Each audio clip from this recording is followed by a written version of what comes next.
Welcome to Ceasefire, where civics meets civility and engagement meets empowerment. Ceasefire is hosted by former Boerne ISD trustee and owner of the Boerne Bookshop, Dale Adams, and by former Boerne City Council member and local insurance agent, Ron Cisneros. Ready, aim, ceasefire. Good morning. This is Ceasefire. My name is Dale Adams. And I'm Ron Cisneros. And we're brought to you by the Boerne Bookshop. And today we are going to talk about jury duty. And our guest is District Judge Kirsten Cahoon. Welcome, Kirsten. How are you doing? Fine, Dale. Thank you. You know it's my favorite topic. I know, because I went to one of your jury duty picks, and it was pretty incredible. You got to go? Yeah, I wasn't chosen, but I had to go to the courthouse. You got the invitation. I got the invitation. I'm but still waiting for the Well, invitation. maybe one day. There's always hope. You know I'm getting older. It's Christmas. There's always hope. Time's running out. I'm 56, going on 66, 75. You're so complaining. And then you can still do it after 75. It's just an exemption, but it's not a disqualification. Wait, what do you mean? What's the 75 rule? That you do not have to serve as a juror if you're over 75 under the laws. So it's an exemption. It's not a disqualification, meaning if you're 76 or 80 or 85 and you still want to serve, you can absolutely still serve. Yeah, but when I'm 85, I'll be the old man shakes fist at sky guy. Sometimes I get those on my jurors, and those are fun. You got lots of years to serve. Yeah. But the competition is tough. One thing I was amazed at was that the room was packed. Oh, that's the beauty. Everybody seemed to show up. That's the beauty of Kendall County. I was so impressed. I was just impressed. Congratulations, Kendall County. Y'all did awesome. They do. Kendall County citizens are wonderful, and they always show up. And which you heard me say, because you were there. Sorry, Ron. Oh, man. I'm privileged. You heard me say that a lot of counties don't have that benefit, right? A lot of times they're pulling people out of grocery stores to fill the seats, and they just can't get people to respond to the juror summons, which is sad, disappointing for those counties. But we do not suffer that affliction. Yeah. So it's been wonderful. The people are great. Now, I will say that we call a lot more than show up. I don't want to say that we get 100% participation, and we don't really even get 50% participation. Oh, really? But you have to understand there are certain, we send them out, and here's how it goes. And I always say this, and Susan Jackson gets kind of upset. And I love our district clerk. She's fabulous. But I tell our district clerk, I want to have a jury trial on X day. And so she then asks me, well, what kind of a jury trial? How many jurors do you want me to call? And so I tell her, some jury trials are going to need a lot more jurors. Some sensitive topics, I might get a lot of people who really can't do that. So we're going to need more jurors on those sensitive topics. And so I tell her, well, we're going to need a big pool, or we're going to need a regular pool, or I think we just need a small pool. And so then she goes to the great jury wheel in the sky. I don't know how she does it. That's above my pay grade. And then she gets on there and outspits all these names. And then she puts them all in an envelope and sends them out. Now, there are certain things that we have disqualifications under the law, which means you cannot serve. You cannot serve on my jury in Kendall County if you do not live in Kendall County. Mm-hmm. If you live in Bexar County, or you live in Comal County, in that part of Fair Oaks where we get those three counties, somehow our great jury wheel in the sky pulls a lot of those people. And so I'll lose a lot of people that don't even show up, right? They're like, hey, I don't live in Kendall County, and I have a disqualification. Right. There's a number of disqualifications. There's also a number of exemptions, as we were talking about before, or just now. We were talking about the age at 75. I don't want to serve. You don't have to. Mm-hmm. And so there are some exemptions, and so you don't even have to come in. If you're in the military service and you're serving away from your home station, you don't have to come, obviously. Or if you're in high school, you don't have to come. If you're those seniors that are 18 and you're actually in high school, you don't have to come. If you're actually in college, you don't have to come. You can if you want, but you don't have to. So if you're 17, you are disqualified and you cannot serve. Right. So there are disqualifications that are mandatory and there are exemptions that are your choice. So when I say we might not get half, a lot of those have gone through that. They'll just call up the clerk's office and I can't serve or I don't want to serve.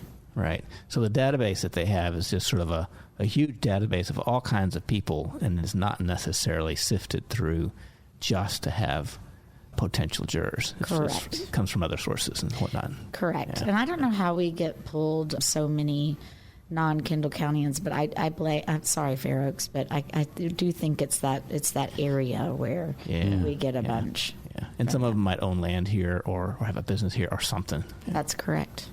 So, Judge, give us the history of jury duty. How it's unique to the United States, I think, is what you've told us before in the past. So walk us through it. How did we get to this trial by jury concept? Well, I think, if you go back to your regular old U.S. history class, and civics, I don't know that they teach civics anymore, but that was the main reason of why we pulled away from England, is that the king wasn't giving us a jury trial. And taxation without representation, that's what we all think about, right? The taxation without the Boston Tea Party. But one of the main reasons is that we weren't getting a jury trial. And as a matter of fact, and I say it, and I don't have it in front of me, and it's so important to me that I have a piece of paper. I have like a glass on top of my bench and a piece of paper up underneath it. And it says a John Adams quote, and I'm going to butcher it because I don't have it right in front of me, so I'm sorry to all my historians back there, but I am going to butcher it. But John Adams said that the heart and lungs of liberty are the right to vote and a trial by a jury. Without them, we have no fortification against being ridden like horses, fleeced like sheep. So basically, that is the reason that we formed our more perfect union, not perfect, but our more perfect union, right, is because we wanted that. And it's so American what I say. It's such a uniquely American construct that we do about approximately 95% of the jury trials in the world happen in the United States. And when I first heard you say that, it just blew my mind, because in America, it's an assumption. It's part of the fabric of our society. Jury trials happen all the time. We always do them. And to hear that the rest of the world, it's very rare, is just amazing. Think about it for a minute, Dale. Think about this. And this is, and you know it because I say this a lot of times in my jury selection. Sorry, Ron. Is that think about in many parts of the world, if you're accused of a crime, that the accusing body is actually the convicting body. Yeah. The state. Yeah. It's so unique to then be able to give that crime to 12 or 6, if it's a misdemeanor, disinterested people in the county where the crime was alleged to have occurred, which that's big. That's why we are not, Bexar County can't try a Bexar County citizen for a Kendall County crime. Likewise, we don't just try Kendall County citizens who have committed crimes in Kendall County. The Constitution says if you come to Kendall County and you commit a crime, you will be tried in the county where the crime was alleged to have occurred. Right. You need to remember that. So that is uniquely American to then let those disinterested people decide if there is proof beyond a reasonable doubt that you indeed committed that crime. And that's a high burden. But it's just and right because we're taking away somebody's freedoms, right? That's a just and right burden for that. And so it's in my now almost, can you believe it, 7 years? I mean, It's unbelievable. It just baffles me when I think I've been doing that because it feels like yesterday. It's still as interesting. It's still as intellectually stimulating as it was on day one. But what I never tire of is the jury trial. I never tire of watching them wrestle with a tough decision. Last night I went to the Bernie Education Foundation's Purse Mania, and I worked the front desk and helped them check people in. And I was sitting next to this young lady, and she's like, "Oh, I was on your jury." And it was a pre-COVID jury. So I think it was 19. It might have been later. But I said, "Which one was it?" And she started telling me. I was like, "Oh, I remember that case. You acquitted him." And she's like, "Yeah, we did. We acquitted him," which means they found him not guilty of the allegation in that particular case. It doesn't happen very often, and I can pretty much remember most of them, but on this particular one, she did. And she's like, "I'm amazed you remember that." I said, "I remember all my jury trials." Yeah. Because I never bore of watching them come to those. I mean, there's been people who they hug each other at the end of it, and they're all laughing and they're giggling, and they really get along when they come to a decision. There are people, when they get out, they do not ever want to see any of those people ever again. And there's all points in between, right? It's fascinating. Yeah. Unfortunately, I've never been on a jury. I've been called. Sorry, Ron. I've been called. Oh, man. I've been called before I moved here. I was called a couple times, and of course I wasn't picked. I was called once in college, and I used the exemption in college. That was not smart. I wish I hadn't done that. I did that twice. Yeah, now you regret it, right? Yeah. I used an exemption, and so I wasn't called, and now I'm never going to get on a jury. Yeah, right, I mean, it's just not, I mean, I'm probably never going to be put on a jury, and I just want to sit in and watch, but you can't do that. Yeah. So. Yeah, I got called twice while I was in college, and I thought it could be a weeks-long thing. And, of course, considering my grades, I probably should have gone on. But I think we got to take a break, don't we? Yes, we're going to take a break on that reminiscing of Ron's. And this is Ceasefire with Dale and Ron. We'll be back in just a moment. Bernie has its own bookshop. In fact, it's called the Bernie Bookshop. Hi, I'm Dale Adams, inviting you to get lost. Get lost in a good book in our relaxed and casual atmosphere. We have a wide and eclectic selection in the Bernie Bookshop, and we pride ourselves on finding what you're looking for. We do author meet and greets, host writing workshops, and can connect you with a good book club. And your young ones will absolutely love our kids section at the Bernie Bookshop. And while we want you to get lost, we're easy to find, as we're in the heart of Bernie at the back of the Richter Tavern building. We are the Bernie Bookshop. Welcome back to Ceasefire with Dale and Ron. We're talking about jury duty. We got District Judge Kirsten Cahoon. And when I was called up, sorry, Ron, and I found it fascinating. The prosecutor and the defense attorney asked a lot of questions of the jury, and you got a sense of what was going on and what their strategies were just by those questions that they were asking.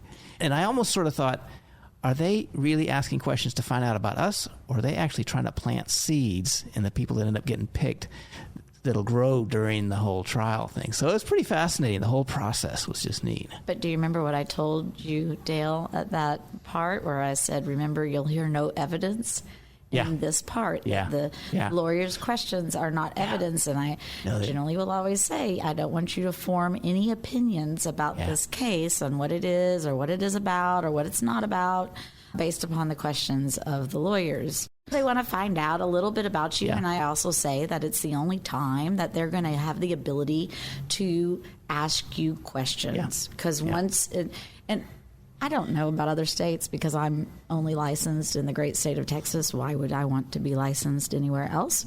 But I'm only licensed in the great state of Texas, so I don't claim to know what other states' jury selection service is like. But if you think about it, if you could ask questions in the middle of the jury trial, think of that. Well, what do you think about that, Mr. Cisneros? I mean, you never get done. Right. I mean, it's not a conversation. It's a presentation. So it's the only time where they get to ask, what is your history? And sometimes that's very important. I mean, don't forget, we have, in Texas is unique in that we also have jury trials for family law. Not every state does that for family law, but we do. And we have jury trials for civil cases and family law cases, probate matters. We in Texas granted broad authority in our judiciary and our legal system to the jurors. And I love a jury trial. You know, it's interesting that we talk about checks and balances in our government, but when you get down to the nitty-gritty of it, that's where you see things like jury trials. And it's fascinating what a sort of an unseen but big role it plays in how our legal system works. So I have a whole bunch of those little constitutions, right? I bought a bunch of them. And, you know, on the very front page, it says, we the people, right? On the very, like at the cover of the Constitution, it's, we the people. And I believe that that is exactly where the Constitution comes to life in the jury duty, in jury service, because that is we the people, and we are making the decision. Yeah. We're going to make the decision. And, I mean, we do it in the ballot box. Sure, we do it in the ballot box. Of course we do that. But we also do it in the jury box. Yeah. And so I believe, and I probably have a bunch of people listening who have sat through over the past 7 years, a week or shorter or longer jury trial in the 451st. And thank you for your service. But most of you all, I think if you really think about the service, you're appreciative of it, you learned something, and it made you just a little bit prouder to be in the country that we live in because you got to serve that. And I always call out in my jury service my members and former members who served in our military, because that's also a service to our Constitution, right? It's a different type of service. Going to the ballot box and voting is also a service to our Constitution. And so is your right to a trial by a jury and showing up to do that right. Because think about it. If people did not show up, when would it get taken away? Yeah. Mm-hmm. When would that right get taken away? And Too inconvenient. And I want you to think about it. What would happen if you had a business dispute on a contract and you just couldn't come to a resolution of a problem? I mean, we don't do duels anymore, so, I mean, what are you going to do? You're going to take it to a jury of 6 or 12 and let them make the decision, and you're going to get some peace. You might not like the decision, but what are you going to do? Yeah. So it made us not have duels anymore. Yay. We don't want to bring them back? Make duels great again?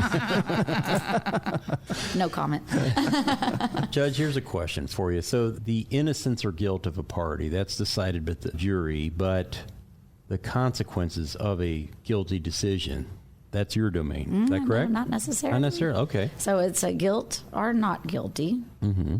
Not necessarily innocent, right? But guilty or not guilty. Okay. We're not, if the state might not have met that burden, right? So a guilty or a not guilty. Okay. In a defendant case, the defendant gets to choose who do they desire to do the punishment. And they may desire that that punishment goes to the judge, in which case I'll take it. They may desire that that punishment goes to the jury, and the jury will make that determination. So the defendant in this case, I guess through consultation with their attorney, would probably analyze that jury and try and figure out who's going to be the most lenient. Well, they have to make the determination before we impanel the jury. Oh, wow. Now, they are supposed to make that determination before we impanel the jury. Wow, So you can't impanel a jury. I have had on occasions, 1 or 2 times, where they have requested that the jury do the punishment, and then they changed and said they'd like to have the judge do that. I think it's only happened like twice. You couldn't go the opposite way, because I already tell the jurors, you're only going to determine whether this person is guilty or not guilty, and then your business here is done, and then the rest of it goes with me. And then in part of my speech, I say, you're not going to hold that against the defendant that they chose who's going to do the punishment. You can't hold that against the defendant because I made him or her do that. I made them make that decision. Yeah, right. And so don't hold it against them. That's part of the spiel. Yeah. Discuss the process of determining a jury of your peers, if you would. Like, what does that mean? Because I think it's something different for each person, wouldn't it be? Or well, I think it's interesting because in Texas and in most states, in Texas, but again, I'm not a practitioner in other states, so I don't venture to guess. But in Texas, we have a grand jury, and then we have a petit jury, which is what we're talking about today, is the petit jury. But the grand jury is on 9 people, have to determine whether or not you should stand trial for that, whether or not there's probable cause that the crime was committed and that you should stand trial for that. So we really have a jury of 21, right? Because you got to get over that first probable cause. Okay. And then only at that point, then, Ron, does it come to my court. It's not my case until it's indicted for a felony case. This is only felony, not misdemeanors. Okay. But for felony case, then it becomes my case. I have nothing to do with it at the grand jury. I seat a grand jury. So when you seat a grand jury, I ask the same qualifications, disqualifications. I ask the same exemptions, and then I get to pick the grand jurors. I can pick number 1 and I can pick number 50 and all points in between. I can pick anybody I want to be on that grand jury. So I try to pick people from Comfort, people from everywhere in between, and Bernie and Fair Oaks. I try to get the Sackers at the HEB and the doctors. I try to get men and women and just a wide swath of our community to look at these, because and what I tell my grand jurors is each of you have experiences, and it makes you different than everybody, and your experiences and your thoughts are all important, and you are important in that decision making on whether or not this person should stand trial. And because it's a big deal. It's a big deal to be accused of a felony and be indicted for that felony and have to come and be in the court for however long it takes for us to get your case to trial. And then, so I get to pick the jurors on the grand jury. When you get to the petit jury, so it's an indictment in the grand jury, and then you get over here to the petit jury, and it's less of a jury selection and more of a jury deselection, right? So what we're doing is we are finding out the last 12 we're going to cut people because people can be excused for the qualifications or the exemptions, right? So I'm going to cut people out of that jury pool for that. And then there's going to be people who really can't do that case because they have a bias, right? It might be that they have a bias of some ilk. It might be that they know somebody. They can't be fair and impartial in this particular case. And so they're going to get off.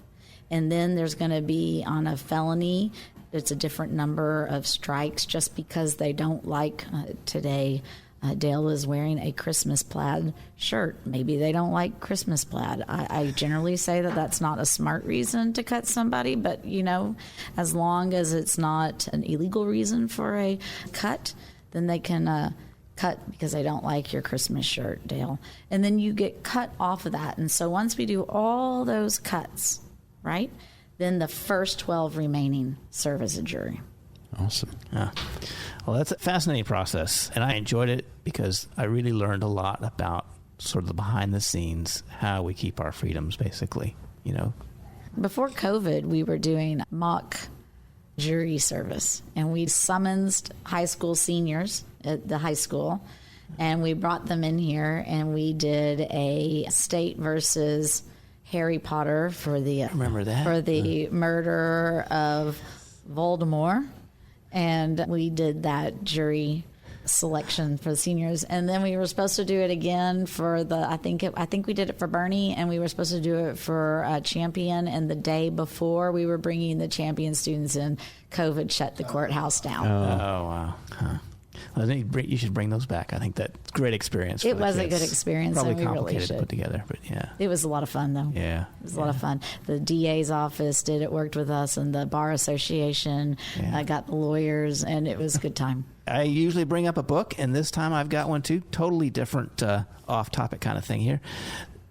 People of a certain age might remember Chicken Soup of the Soul. What are you saying?